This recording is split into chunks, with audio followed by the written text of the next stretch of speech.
It's your boy RDS, and let's get scared. As y'all can see, I'm in my bedroom. I don't feel like doing reactions in my studio.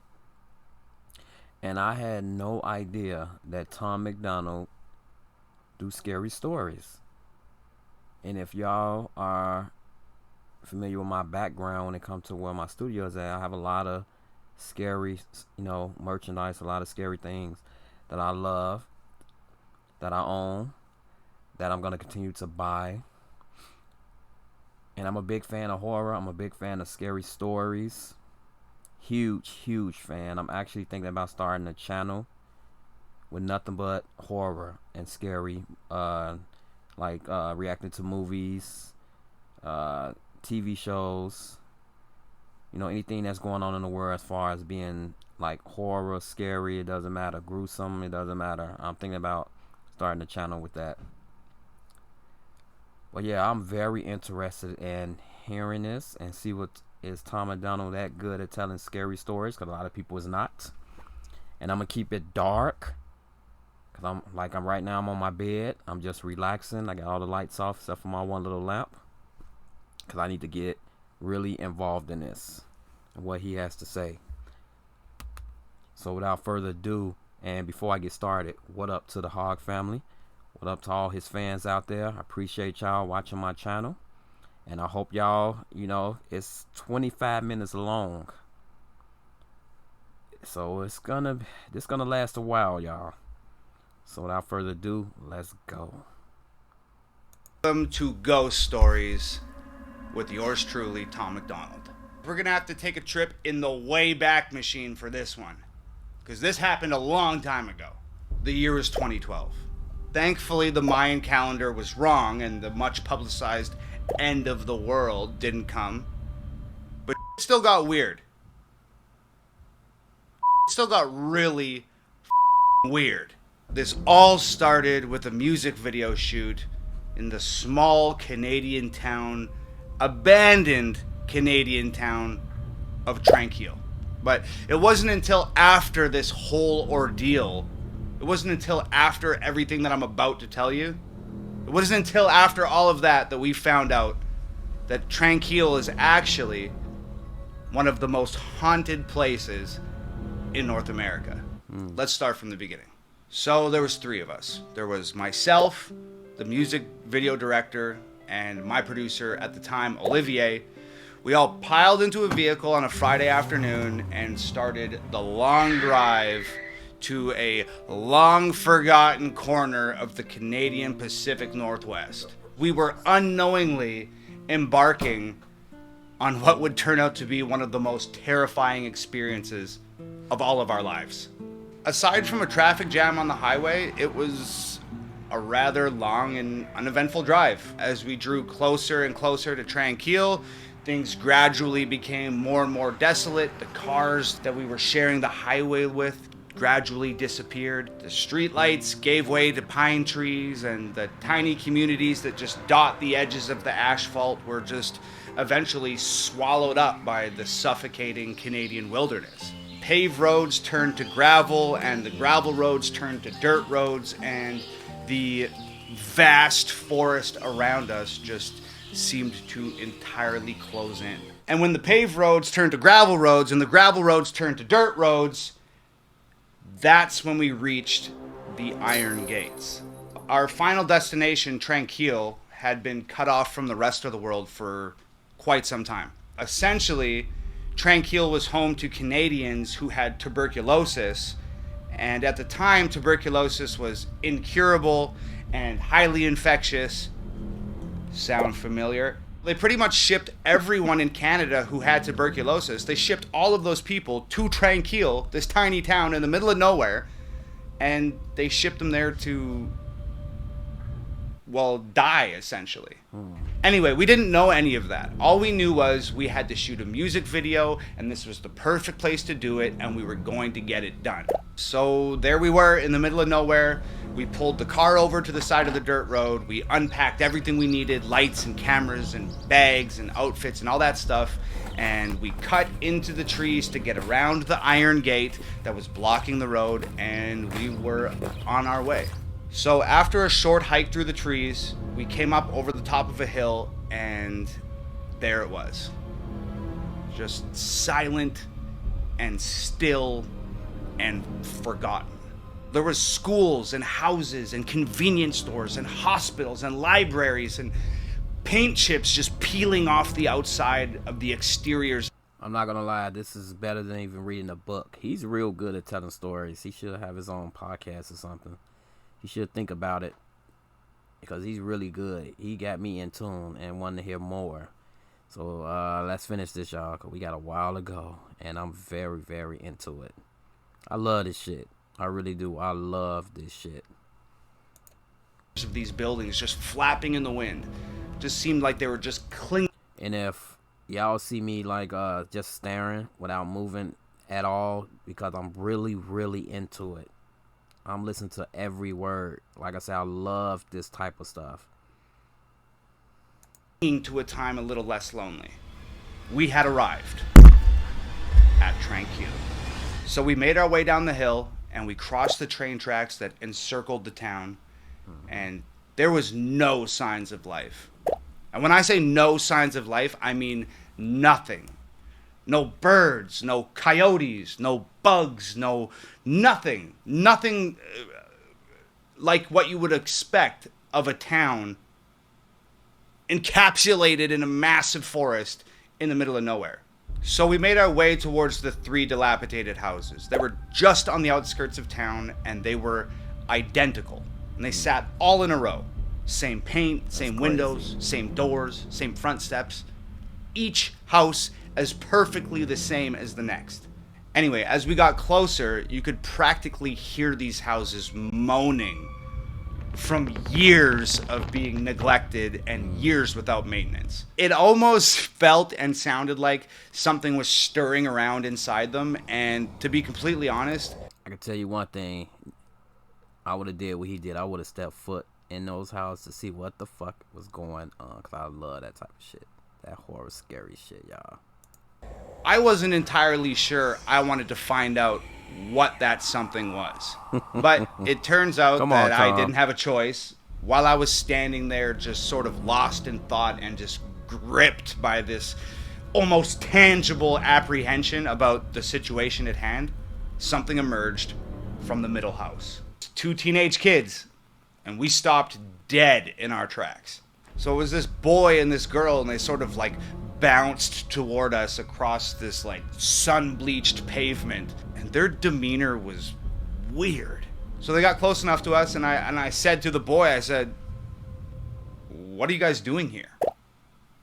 And like I said, their demeanor was strange. Well, maybe strange isn't the right word. Their demeanor just did not fit the situation. They were just like smiling and happy, and they seemed like they were excited to see us. And to me, that didn't fit the vibe. So the boy spoke first, and he said, we're just hanging out, just checking out the abandoned town, and we're filming it with this camcorder. And I was like, cool, well, did you see anything weird? And he said, nope, not yet. And then the girl just like interjected, and she was like, oh, be careful in the houses. Like, a lot of the floors are rotting, and if you go upstairs, you could fall through, and it's really friggin' dangerous. I don't really remember much else about that conversation. It was maybe like 3 minutes long, and they darted off in the other direction, and we just continued on our way. So we went into the house that our new friends just emerged from, and the girl wasn't lying. There was a massive hole in the ceiling of the living room where it looked like something on the top floor had fallen through and landed in a giant heap of rubble just sitting on the floor in the living room. It was trippy. So the more we explored, the weirder it got. Sorry, I have to take this. I apologize. Hello?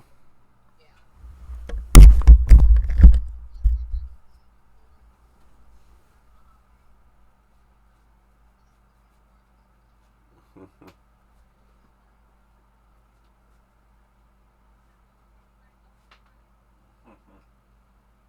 crying for it.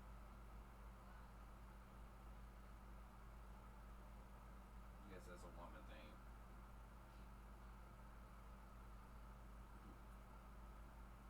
I just got back. I walked with Nate to his friend's house because he said he want to go to his new friend's house. So I walk with him. We get there. Oh, I don't know if this is a house. I'm like, Nate, you just said you knew where the house was at. He told me it was a white house. So I'm like, you don't know where the house is at. Is this house or it's in there? I'm like,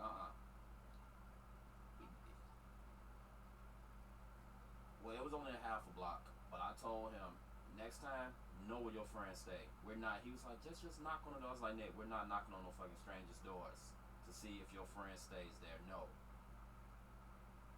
That's embarrassing and it's stupid to do that. Like, no, you don't know what type of people these people are in these houses. They may shoot you in your damn head just for knocking on their door. No, he's here. I told him tomorrow if he can't find it, and he's gonna stay home. If he can, I'll walk. Well, I ain't gonna be here tomorrow. He told me to give him a pen and paper so he can write it down tomorrow.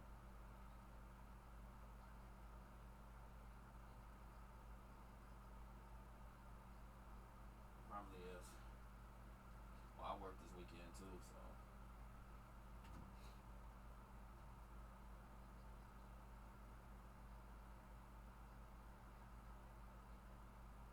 And 9 times out of 10, I'm probably gonna be catching lifts.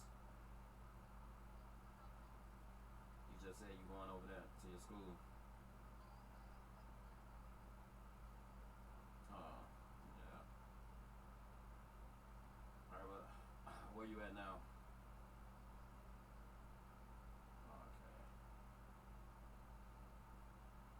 Alright, let me go check on them and just call me when you're close. Alright. Sorry, y'all. I had to take that call. That probably gave y'all a little break to, go get a drink or something, use the restroom. Alright, let's go. Like, inside the school, there was 3 inches of dust on the desks, and the day's lessons were still scribbled on the chalkboard, and there was pencils and erasers just littered about all the workstations. And if you picked anything up, you leave a perfect impression of whatever you picked up on the surface that you picked it up off of. Like, this stuff literally hadn't been touched in years. That's crazy. After roaming through like half a dozen buildings, we had finally made our decision where we were going to start shooting this music video, and we decided on, of course, the sanatorium. So we were walking down the main street on our way back to the hospital when I noticed something peculiar. Peculiar? When I noticed something up. There was this small white brick building that was just sort of jetting out of the dirt right on the edge of town. And we had a long day of shooting ahead of us, but Tranquil just felt like it was some sort of portal to like an alternate dimension, and we were just so captured by the mystery of this town that like work came second and we just wanted to explore. So we took off towards that white building. So this building was essentially just like a brick box. It was maybe like 10 feet tall by 20 feet long and 20 feet wide. And it had one of those big metal doors on it. It was like like something that you'd see on a government building. It was that light green color, kind of like sun bleached by the sun. It was missing its doorknobs. I walked over, no windows on this thing, can't see inside. So I walk over to this big green door and I put my hand inside where the doorknob's supposed to be, and I jerked the door open. So it was dark, and it was not the type of dark that you're familiar with. This wasn't like 1 a.m. in my house dark. This was like pitch blackness. But we're here to shoot a music video, right? So we got lights. So I grab one of the lights and I turn that motherfucker on. So when I turn the light on, there's nothing in this room. There's no windows, there's no doors, there's nothing on the walls, there's not even flooring. It's just plain concrete. It's as plain and white on the inside as it was on the outside, with the exception of one thing. a staircase going down. I'd be lying if I said we weren't scared, because we were freaked the f*** out, man. But here's the thing about three dudes hanging out, is none of these dudes is going to admit to any of the other dudes that they're scared, because that's not what dudes do. So we're all terrified, but nobody's going to admit that they're terrified to anybody else. So in the greatest display of masterfully fabricated machismo in the history of mankind, we go down the stairs.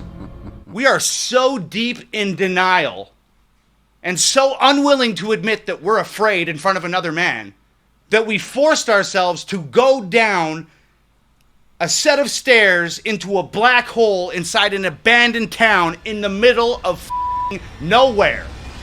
And you know what? I could barely comprehend what was at the bottom of those stairs. Medical equipment everywhere. X-ray machines and surgery tables and scalpels and wheelchairs and rolling beds, just everywhere, all covered in dust, untouched for years. So there's 3 walls down here, and there's a doorway on each wall. No door, just a doorway. So I shine the light through the first doorway, long concrete hall. I shine the light through the second doorway, long concrete hall. And then I shine the light through the third doorway, you guessed it, long concrete hall. Still neglecting the sheer terror that's permeating every cell in our bodies, we somehow choose a doorway, walk through it, and start our journey into the abyss. And what we found were just more concrete hallways and more wheelchairs and more rolling beds and more hallways and more doorways and more concrete halls. This was a labyrinth of underground concrete halls. And we decided it was a cool place to shoot a scene for a music video, so we started shooting a music video. I'm not even exaggerating. We probably had that camera turned on for 30 seconds before we had to turn it off because started getting weird. I just remember saying, "Cut the camera." Did you guys hear that? And we all just stood there, just quiet and motionless in the 10-foot section of hallway that our lights would illuminate. And I am not kidding you. Somewhere out there, beyond where our lights could reach, footsteps. I remember my producer, Olivier, just sort of laughing like, "No f***ing way. No f***ing way." We just stood there, frozen with fear. We just stood there and we just listened. And we heard voices. Voices somewhere way out there in that maze of concrete hallways, just echoing through everywhere. And I just said, "Yo, pack up the camera. Let's get the f*** out of here now." As we're packing up to leave, I noticed that just out of our light's reach, I see a door. And it's a big-ass metal one. So I squeeze past Olivier, and I walk over to the door. It's this giant steel door, and it's just flush with the concrete inside this hallway. And I just push it open. It's the basement of a house. I just said, "Yo, shine that light over here." And there's another big metal door 6 feet away. And I walk up to it, and I push it open. Basement of a house. And then another door, and I push that open, and it's a basement of a house. And as we walk out of this labyrinth of concrete hallways, more doors, more basements of more houses. So it was at this point that I realized that this wasn't a regular town. There was something going on here. Something that required every house in town to be accessible by these underground tunnels that all led to a massive underground medical lab. Needless to say, we needed to shoot this music video and get the hell out of there. By the time we found our way out of these underground tunnels and we reached the surface of Tranquille once again, it had gotten dark.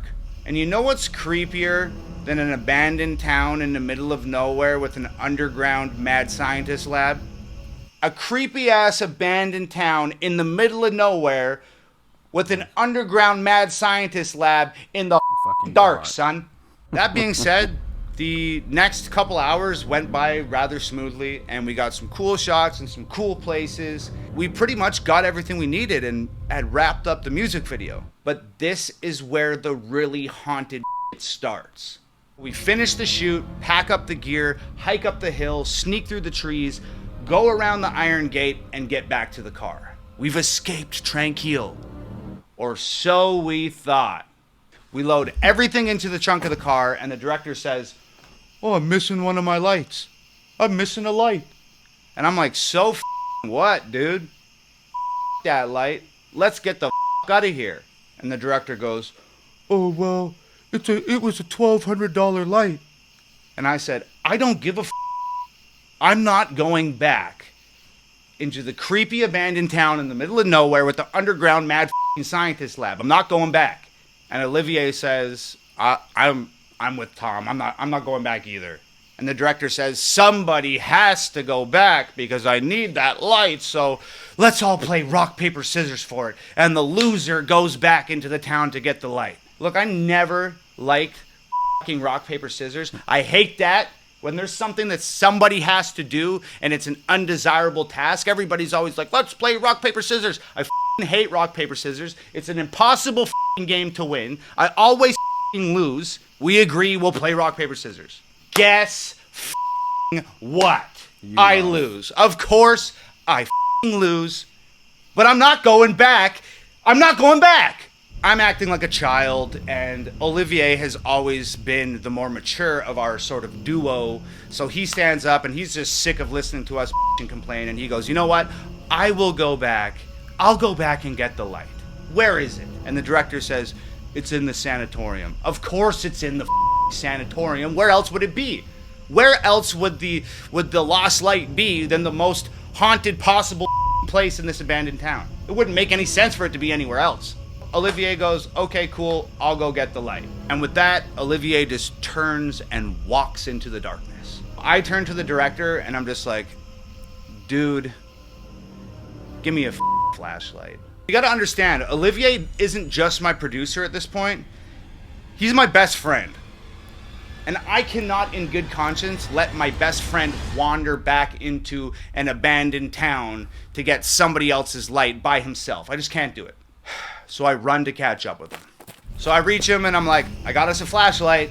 And Olivier turns and looks at me and he doesn't say anything. He just smiles like a full teeth All right, hold on one more time, grin, y'all. like one of those smiles. It's break time. I gotta answer this. Sorry. Hello? Just get Chloe.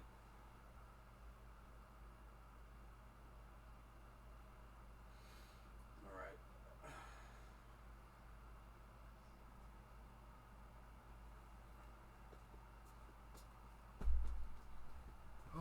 Whew. I am enjoying this, y'all.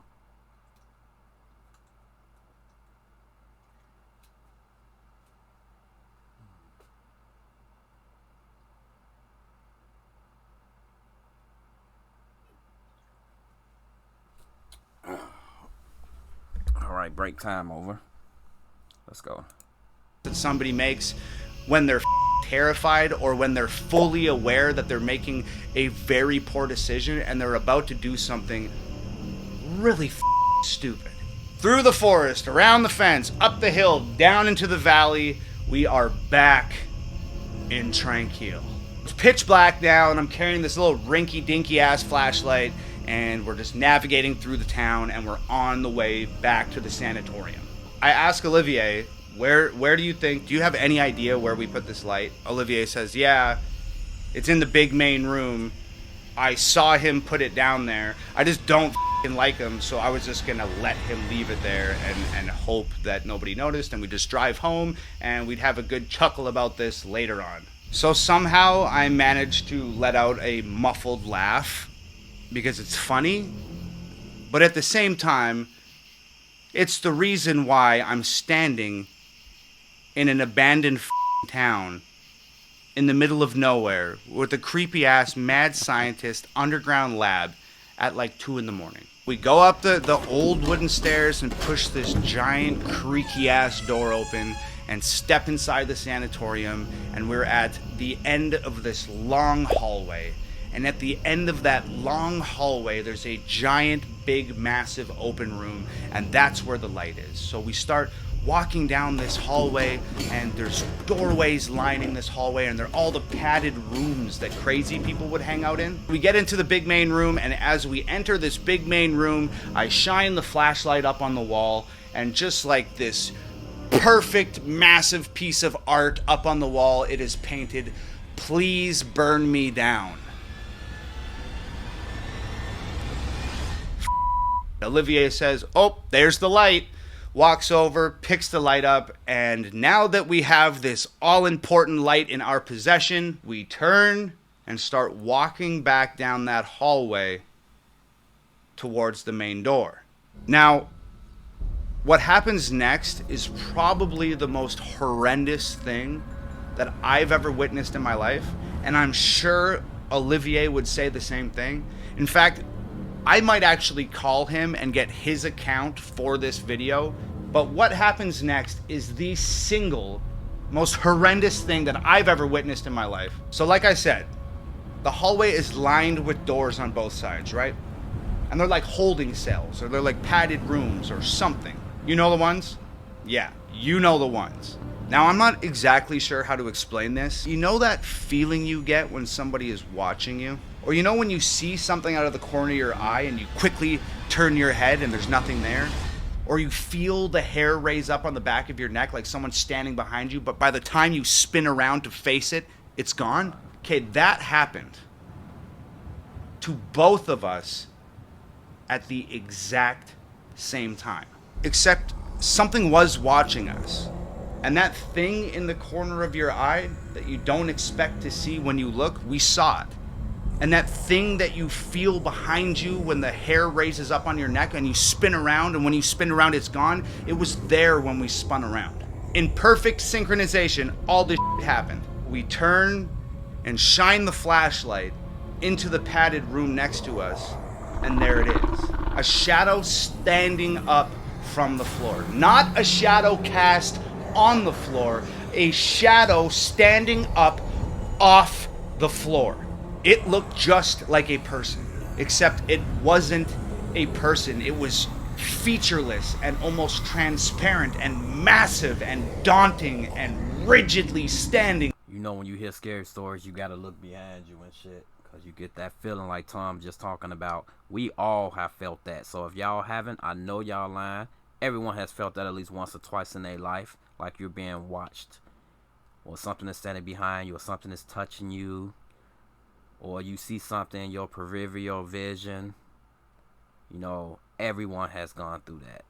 I'm loving this shit right now. Tom is a great storyteller. I don't know if this shit real, if it's true. I would love to find out if it's true. So if you ever see this, Tom, hit me up and let me know if that was true. There with its arms by its sides. You can't see from where you're at right now, but I have goosebumps all over me. And at the same time, we just started to run. And we were so scared, and it was so dark. We were just like two frantic animals running from a predator. It was like some sort of primal survival instinct had taken over, and we were just absolutely frantic, and we were falling over each other and tripping over rubble and tripping over pieces of fallen wall and ladders and all of this stuff that we can't see in the dark. And somehow we made it to the front door. We kicked that mother open and ran out into the middle of the street. And we didn't stop running. We weren't even thinking. We were just moving as fast as we could, as far away from whatever the hell that thing was, as far away as we could get. As fast as we could get there, we were going. And after running for what seemed like a marathon, we just finally stopped, and we almost collapsed on the ground, and we're just spinning our heads like a swivel from side to side, just trying to orient ourselves and gain some sort of information about where we had ran to. And I'm gasping for breath and looking around, and I'd say to Olivier, "Where are we?" And Olivier says, I don't know." And I picked a flashlight up and I flash it around and I'm looking. And that's when I have another terrifying realization, and I say out loud, "Dude, we're lost." And I mean, we're so scared and it's so dark and this town is so big that we've completely lost ourselves in what's transpired here. And I remember Olivier gasping, "Oh, I think the car's that way." You know, and he just kind of points out with one hand, just totally exhausted. So I turn the flashlight in the direction that he's pointing, and I shit you not, I take one step, and this flashlight flickers twice and dies. We're lost. It's dark. We have no flashlight, and there's that thing in the sanatorium. I honestly don't remember the next 30 minutes. And I don't remember the next 30 minutes because we were just running on pure adrenaline and racked with fear. But we found our way out. And this time when we crossed those train tracks and went up that hill, before going into that forest, we turned around and we looked down on Tranquille one last time.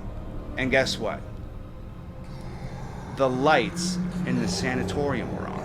So we barreled through the trees and around the iron gate and over to the car. And I remember Olivier opening up the car door, and he's leaning the front seat forward and he's scrambling to try and get into the back seat of the car. And I had just had enough. I remember putting my foot on his ass and just shoving him into the back of the car, standing the seat up, jumped in, slammed the door, and I just said, "Drive." The director started, "Oh, what happened?" And I said, "Shut the f*** up and drive." So we made it back home, mostly unscathed and in one piece. But you know what the craziest part of this whole thing was? You remember those kids I mentioned at the beginning of the story? Well, when I got home, I started Googling Tranquille. And I started researching that abandoned town. And that's when I found out that Tranquille was an abandoned town where people with tuberculosis would go and live out their final days. That's when I found out it was the most haunted place in North America. And that's also when I found out that those underground tunnels were used to remove the dead bodies from their houses without having to wheel corpses through the streets of the town and scare the shit out of all the children and everybody else living there. But the scariest thing that I found out was that 10 years prior to our experience in Tranquille, 2 kids went out there ghost hunting. And they fell through the floor in one of the houses and died. A boy and a girl. Get the fuck out of here. Get the fuck out of here. Oh.